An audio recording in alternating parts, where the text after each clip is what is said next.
थिले श्रीकृष्ण पट्ट महिषी एवं अनन्य प्रेयसी। तांको दिने परिहास छल निष्ठुर कथा कहते। रुक्मिणी भिक्षुकों ठारू श्रीकृष्ण प्रशंसा शुणी न जानी न बुझी तांको परि गुणहीन व्यक्ति को विवाह करी भूल करिसेंते। से वर्तमान धन कुल सौंदर्य एवं ऐश्वर्य तांको अनुरूप राजपुत्रटी वरण करि पारंती। कथाटाकू परिहास बोली बुझी न पारी रुक्मिणी संज्ञाहीन होई पड़िछंती। श्रीकृष्ण दिव्य चतुर्भुज रूप परिग्रह करी तांको साष्टांग करिछंती एवं तांको सहित प्रेमालाप करिछंती।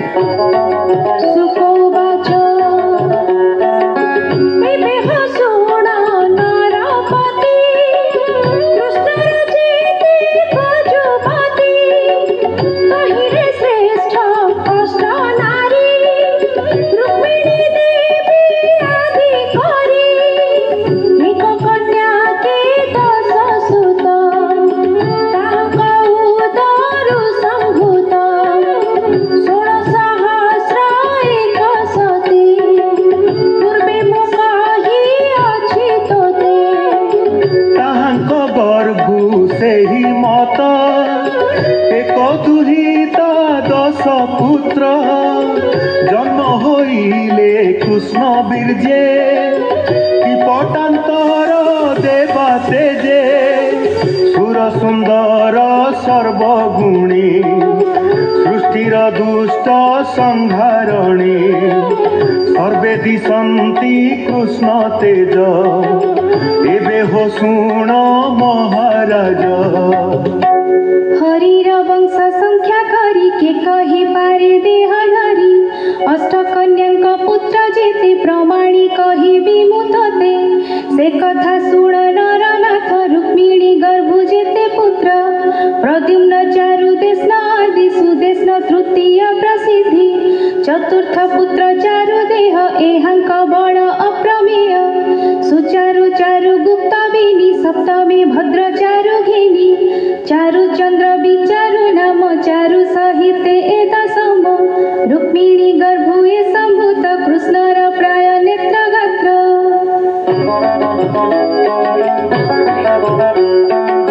सत्यभामार जेते सुत एबे हो सुण नरनाथ प्रथमे भानु जे सुभानु तृतीय सुरभानु प्रभानु भानुमान जे चंद्र भानु बृहत् भानु जे अति भानु श्री भानु प्रति भानु शेष हे सत्यभामा पुत्र दश। रुक्ष नंदिनी जाम्बवती शुणतु ताहार संतति सांब सुमित्र पुरुजित सहस्रजित शतजित विजय पुणी चित्रकेतु प्रवीण वसु मान क्रतु सत्यार पुत्र शुण एबे तोते कहिबी प्रिय भावे। वीरचंद्र जे अश्वसेन चित्रगु वृषभे गवान श्रीमान शंकु वसुआम कुंती सहिते एदशम साधु सुंदर श्रुत कवि तृतीय वृष अनुभवी वीर सुबाहु भद्र एक शांति अष्टम जे सोमक दरस पूर्णमास शेष कालिंदी पुत्र एजे दश प्रघोष गात्र बाण बल सिंह ऊर्ध्व गजे प्रबल महाशक्ति जे सहज अपराजित जे आत्मज लक्ष्मण दश पुत्र एहि सुण राजन मन देई।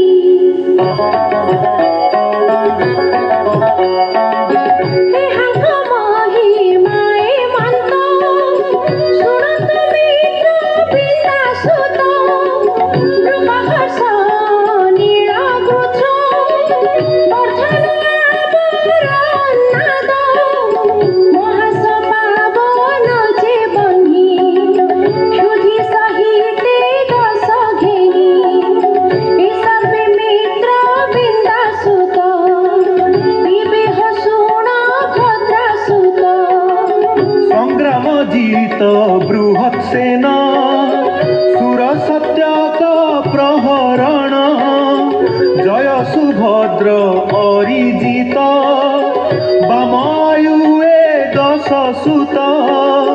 हेमन्ते अष्ट पाटराणी 16 सहस्र मध्ये गणी दीप्तिमान जे ताम्र तप्त रोहिणी गर्भे कृष्ण सुत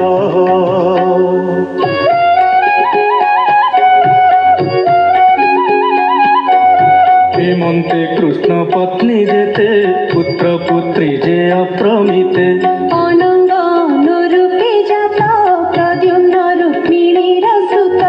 रुक्मी कुमारी रुक्मवती साध्वी लक्षणा शुद्धमती ताहाकु स्वयंवर मध्ये प्रद्युम्न हरिला विवादे राजांक बल दर्प हरि कन्या प्रद्युम्ने विवाह करी से कन्या गर्भे पुत्र जात जानम निरुद्ध ख्यात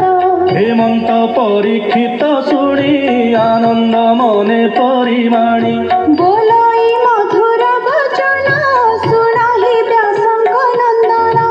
ए बड़ कौतुक बाणी संदेह लागिला तो शुणी रुक्मी जे कृष्णर बैरी संग्राम काळे अछि हरि हेमंते रिपुसुते बरी विवाह देला ता कुमारी कहन्ति सुख मुनि वर सुनहो रुक्मीर विभर कृष्णर तहि अपमाने बैरी भाव अछि मने तथापि भगिनीर सुत भणजा पणि वर पात्र कुल व्यवहार एहि मते देला भगिनी प्रियर्थे रुक्मिणी सुता अनुपमा जाहार चारुमती नाम बळी जे कृत वर्मा सुत तारे बरिले जदुनाथ रुक्मी पुत्रर कन्या थिला अनिरुद्धकु विवाह देला कृष्णर बैरी जुकते देला रुक्मिणी प्रियर्थे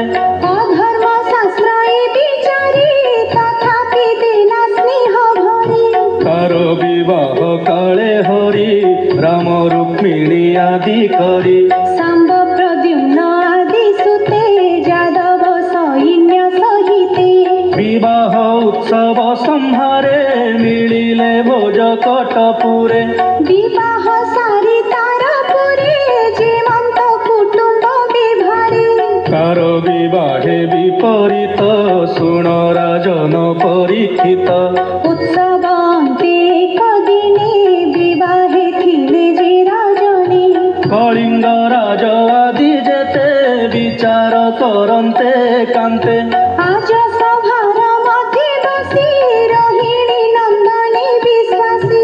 आनंदे पशा खेल करी छळे जिणिबा हळधारी खेल